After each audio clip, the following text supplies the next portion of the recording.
Mari kita mulai dari diri sendiri. Setelah kita belajar hampir 10 hari mengikuti diklat Merdeka Belajar, mewujudkan profil belajar Pancasila, maka kita memilih sajian yang akan kita bagikan kepada kawan-kawan, yaitu cara atau langkah membuat modul ajar. Demikian, langkah dalam menyusun modul ajar ini yang kita lakukan pertama sekali adalah membentuk panitia. Kemudian panitia itu terdiri dari penanggung jawab, kemudian ketua pelaksana, sekretaris, bendahara, dan anggota.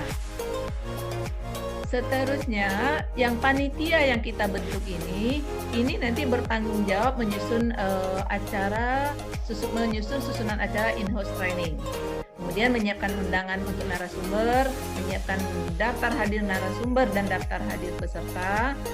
Selanjutnya juga panitia ini bertugas menyusun angket keterlaksanaan in-house training. Kenapa ada angket? Angket ini dalam bentuk asesmen. Jadi sejenis ketercapaian atau keterlaksanaan dari langkah kita menyusun modul ajar.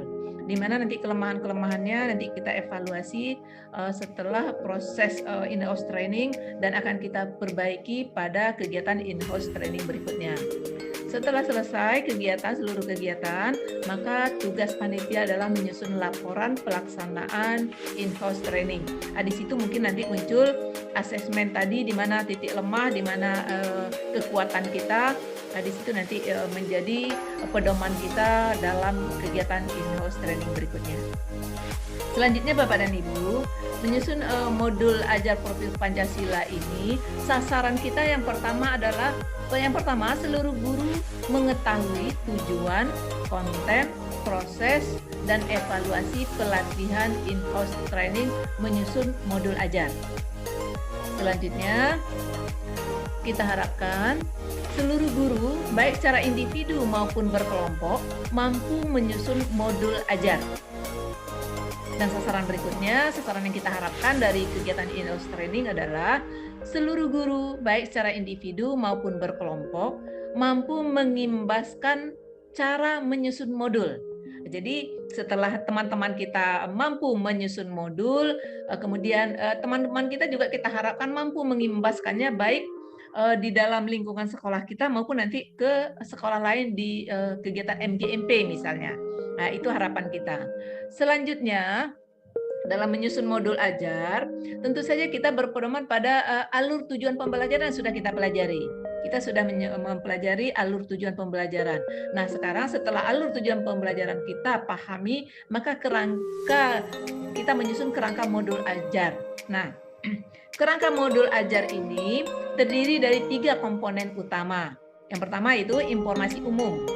Informasi umum ini terdiri dari identitas modul, kemudian kompetensi awal, selanjutnya profil belajar Pancasila, dan seterusnya sarana dan prasarana penunjang proses pembelajaran. Sarana apa yang kita butuhkan ketika kita akan menyajikan proses pembelajaran itu nanti.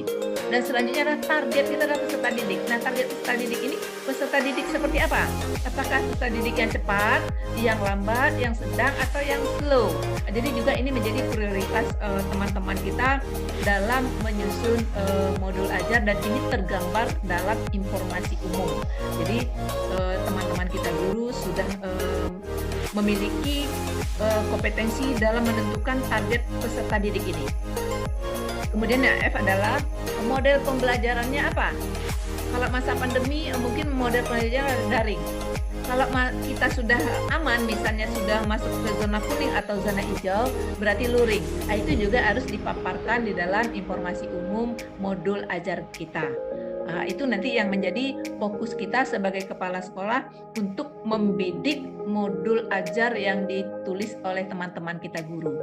Selanjutnya, kerangka modul itu adalah yang terdiri dari, yang kedua adalah komponen inti.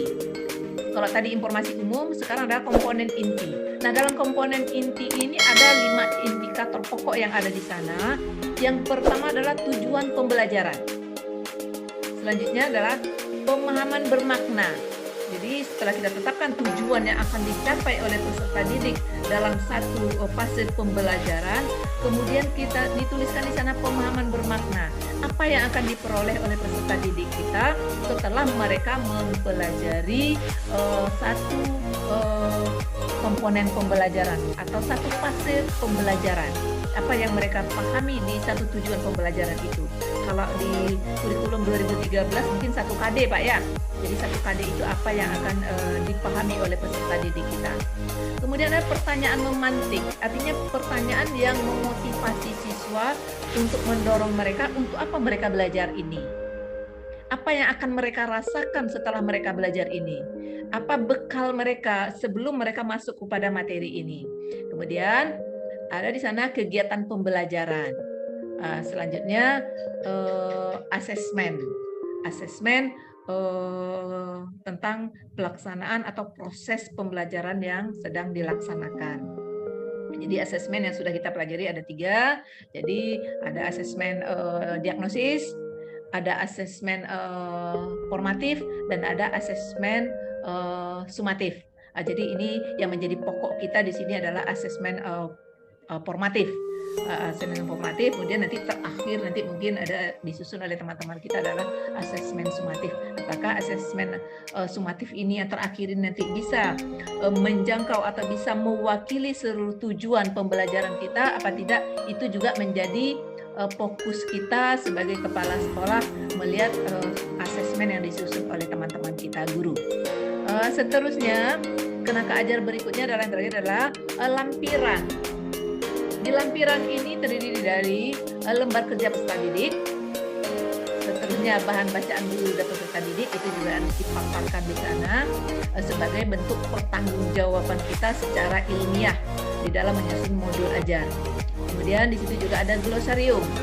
Glosarium yaitu mungkin kata-kata sulit, mungkin catatan-catatan kata-kata penting, itu nanti tercantum di dalam glosarium. Kemudian pengayaan dan remedial, ini penting, pengayaan dan remedial. Mana peserta didik yang sudah mencapai tujuan pembelajaran yang kita targetkan, mana yang belum, ini juga menjadi fokus perhatian kita kepala sekolah. Dan terakhir adalah daftar pustaka. Barangkali itu paparan dari kelompok kita dalam rangka menyusun modul ajar. Terima kasih, semoga bermakna. Wassalamualaikum warahmatullahi wabarakatuh.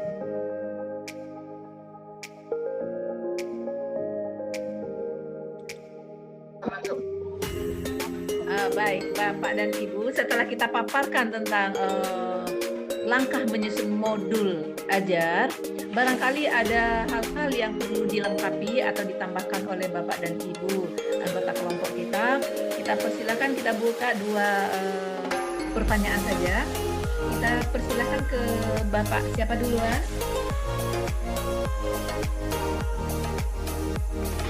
Saya dulu, Bu. Oke, silakan Pak Asep. Ya, terima kasih Ibu pemateri. Yang belum kami pahami betul itu, kalau dulu kan kita membuat RPP, Bu ya. Dengan RPP Merdeka Belajar lebih singkat, kemudian sekarang modul ajar kurikulum penggerak, seperti itu konsepnya.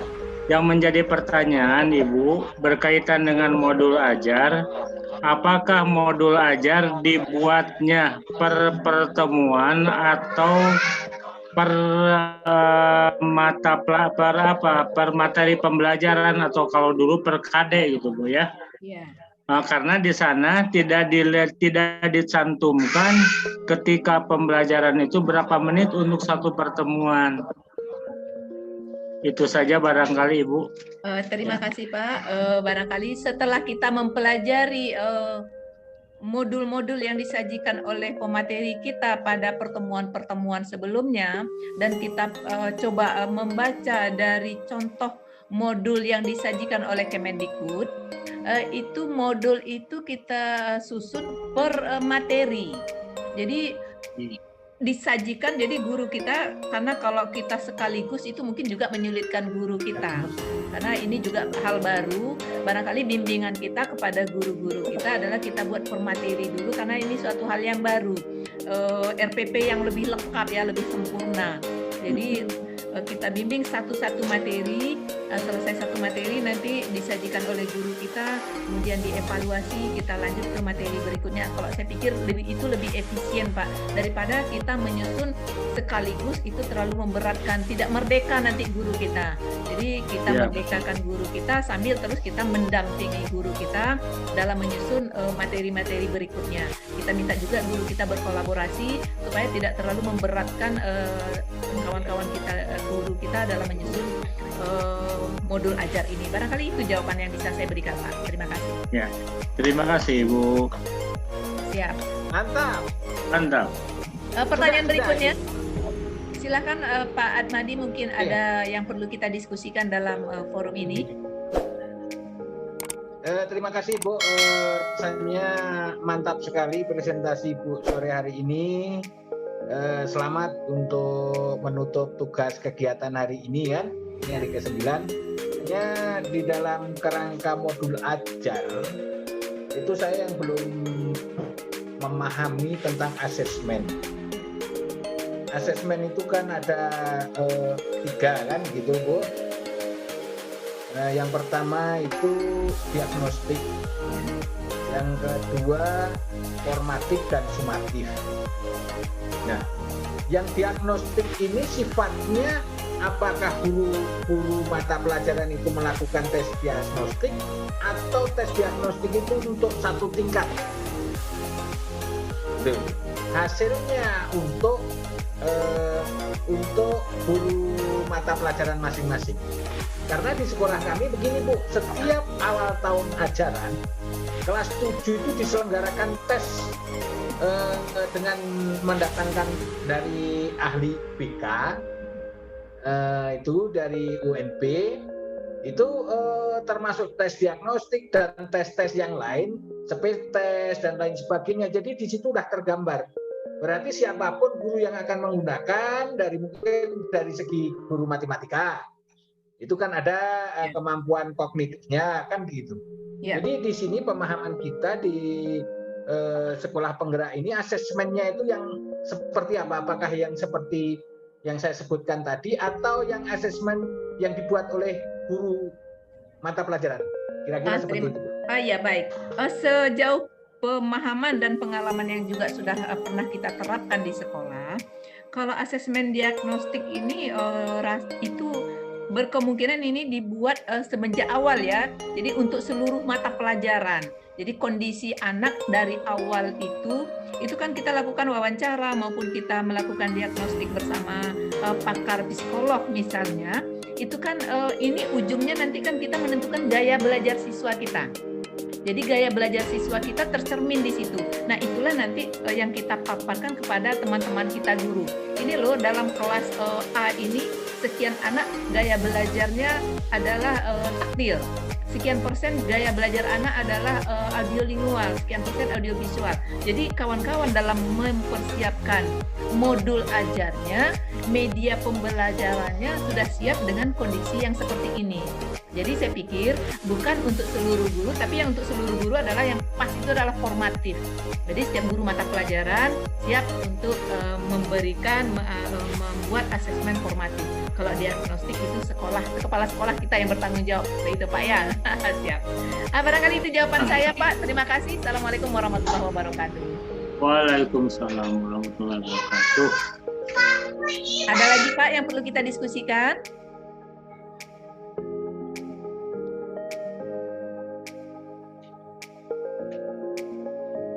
Pak Asep, Pak Admadi, ada lagi yang perlu kita diskusikan?